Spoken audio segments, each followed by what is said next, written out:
Your phone, your car, your country's defense, they all run on 17 rare metals you've never heard of. Neodymium, terbium, dysprosium. Without them, modern life stops. And here's the kicker. China controls over 90% of the world's processing capacity for these materials. That's not just a supply chain. It's leverage. Geopolitical, economic, and military leverage.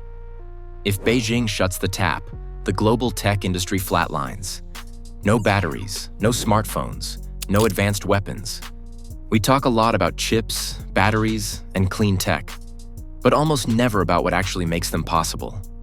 At the heart of nearly every advanced device are these 17 obscure elements called rare earths. They're not flashy, they're not well known, but without them, modern technology simply doesn't work. In this video, we're pulling back the curtain on how this dominance was built, why it matters more than ever, and what, if anything, the rest of the world can do to fight back. First things first, let's clear up a common misconception. Rare earth elements aren't actually rare in the geological sense. You can find them scattered in rocks all over the globe, from the mountains of North America to the sands of Australia. The real rare part isn't their scarcity in the Earth's crust, but the monumental headache and environmental nightmare involved in extracting them and turning that raw ore into a usable high-purity oxide. This isn't a simple digging operation, it's a chemical gauntlet. We're talking about complex processes that demand intensely corrosive acid baths, multi-stage solvent extractions, and a very high tolerance for generating radioactive sludge and other toxic byproducts. It's dirty, it's dangerous, and it's expensive to do responsibly. Back when Western nations started prioritizing environmental protection and worker safety, their miners, quite understandably, began to lean out of this brutal business. Meanwhile, China, seeing an opportunity, leaned in. They built the infrastructure, developed the expertise, and absorbed the environmental costs. So, today, if you want clean, consistent rare earth oxide, the kind that makes your high-tech devices actually work, you're not phoning Brisbane or Sacramento. You're calling Baotou. That's where the processing muscle is. The story of China's rare earth ascendancy isn't just about geology. It's a masterclass in strategic industrial policy, even if it came with a heavy environmental price tag. Picture the 1980s and 90s. While environmental regulations in the West, particularly in the US with the EPA, were tightening significantly, driving up operational costs for miners and processors, Beijing was quietly and very deliberately offering a different path. They lured rare earth companies with irresistible incentives, vast tracts of cheap land, heavily subsidized power, and crucially, incredibly lax environmental and labor regulations. This created a fertile ground for unchecked industrial expansion. Mines, often operating with minimal oversight, mushroomed across Inner Mongolia, and refineries, under pressure to keep costs low and output high, dumped their toxic tailings directly into farmland and rivers. This stark contrast in regulatory environments meant Chinese companies could produce rare earths at a fraction of the cost of their international competitors. The market, ever obedient to the path of least resistance and lowest price, followed suit. Production shifted en masse to China, and market share, like a river seeking the lowest point, flowed straight to Beijing. It was a Faustian bargain for the environment, perhaps, but an undeniably effective strategy for establishing global dominance. If anyone doubted China's willingness to use its rare earth leverage, those doubts were obliterated in 2010. The incident was deceptively simple. A minor scuffle involving a Chinese fishing boat and a Japanese Coast Guard vessel near the disputed Senkaku Diaoyu Islands. What followed was anything but minor. Beijing, in a move that sent shockwaves through global supply chains, abruptly halted all rare earth sales to Tokyo overnight. The effect was immediate and devastating. Within weeks, the price of neodymium, a critical component for powerful magnets, quadrupled. Japanese assembly lines, particularly those manufacturing high-tech electronics and automotive components, stalled. Imagine the panic. Factories designed for just-in-time delivery suddenly found themselves without essential materials. The entire tech world felt the chill, realizing just how vulnerable they were. This wasn't just an economic hiccup, it was a geopolitical declaration. The lesson learned, etched in the minds of procurement officers and defense strategists worldwide, was chillingly clear.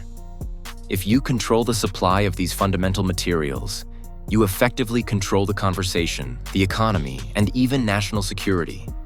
China had demonstrated its rare earth power was a potent weapon. The implications of China's rare earth dominance extend far beyond consumer gadgets and green energy.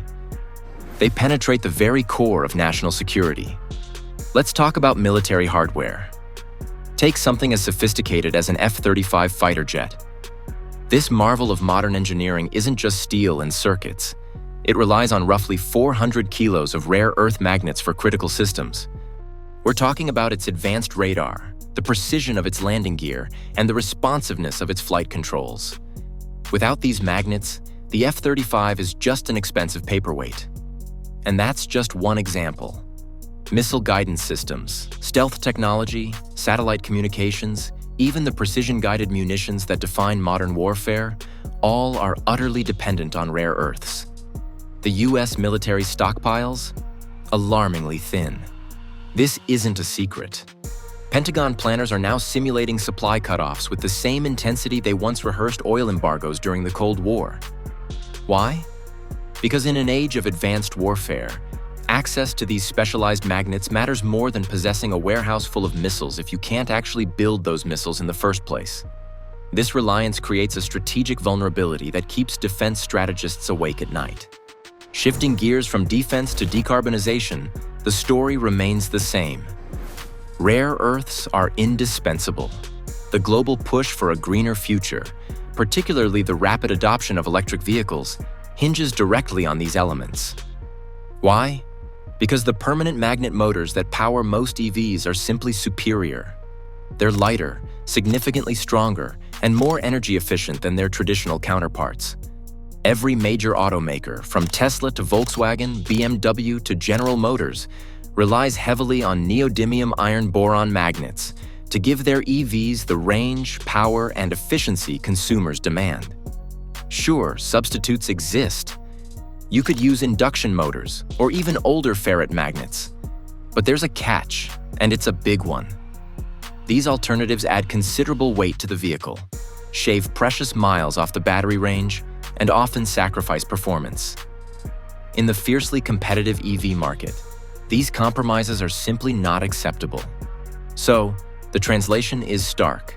If China decides to squeeze the supply of these essential magnets, the global green transition, our collective effort to combat climate change, doesn't just slow down. It grinds to a painful, expensive, and potentially catastrophic halt. China's dominance isn't just about mining and processing. It's deeply rooted in intellectual property and technological innovation. They didn't just outmine the world, they outthought it too. Chinese state labs and companies have filed a staggering 25,000 rare earth patents. To put that into perspective, that's double the combined patent haul of the United States and its closest allies. This isn't just a pile of paperwork. It's a formidable wall of proprietary knowledge. These patents cover everything from the intricate separation chemistry required to purify these elements, to advanced magnet shaping techniques, and even environmentally friendlier methods for recycling the toxic sludge generated during processing. What does this mean for anyone trying to compete? It means that even if you manage to find a new rare earth deposit in, say, Australia or Canada, and somehow scrape together the capital to open a processing plant, you're likely to run headfirst into a thicket of Chinese patents. Odds are, you'll still end up paying hefty licensing fees back to a Chinese tech holder just to use the most efficient and effective methods to get your product to market. It's another layer of control, ensuring that even if the raw materials are found elsewhere, the essential know-how remains largely under Beijing's purview. Are these revelations blowing your mind a little? Good. Don't miss out on the next deep dive into the world's hidden power structures. Smash that subscribe button and join the conversation. Just when the world thought it understood the rare earth landscape, Beijing unveiled its latest strategic move. The new export rules, announced in October 2025, aren't just about limiting the physical metals themselves. Oh no, they're far more comprehensive and far more concerning. These regulations now explicitly restrict the export of crucial technology, specialized software, and even consulting services related to rare earth processing. This is a game changer. Let's break down what that really means. Imagine a scenario where a Western company discovers a rich rare earth deposit in, say, Greenland. They secure the mining rights, but to actually separate the valuable elements from the raw ore efficiently and cleanly, they desperately need a particular piece of Chinese-developed separation technology, or perhaps software that optimizes the chemical process, or even the expertise of a Chinese consultant who understands the nuances of large-scale rare earth refining. Under these new rules, that door can slam shut with alarming bureaucratic ease. Beijing now has the legal framework to deny access to the very knowledge and tools required to build a competitive rare earth industry outside its borders. It's not just about controlling the supply of materials. It's about controlling the very ability to process them, effectively extending China's chokehold over the entire value chain.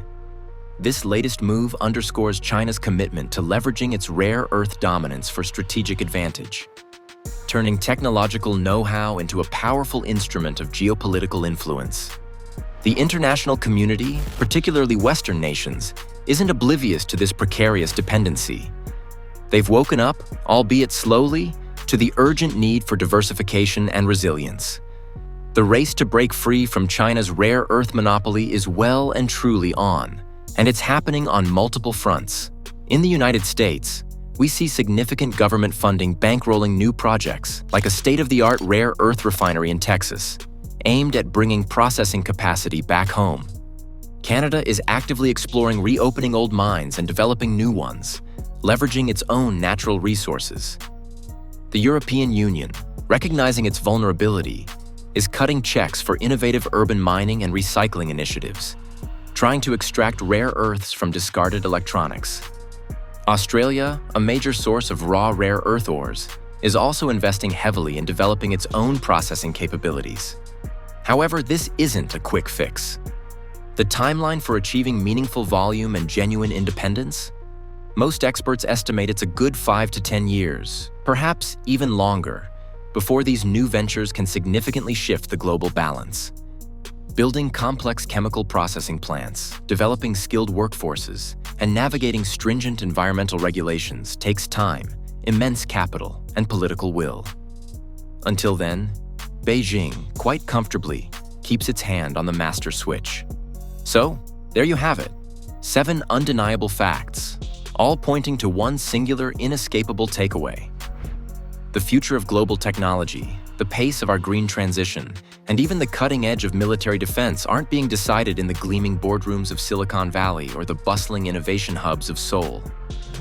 No, they're being brokered, often quietly, in Chinese smelters where acids hiss, complex chemistries unfold, and the tiny, powerful magnets that drive our world are born.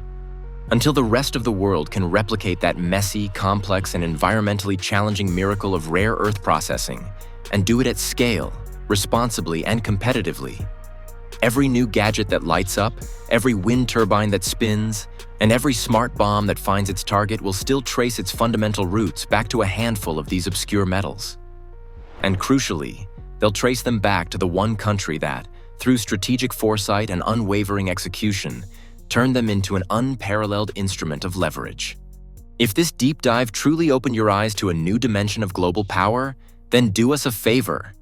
Hit that like button, drop a comment below with which piece of technology you now see differently, and please, share this video far and wide. Let's get more people asking the big question: who really owns the ingredients of tomorrow?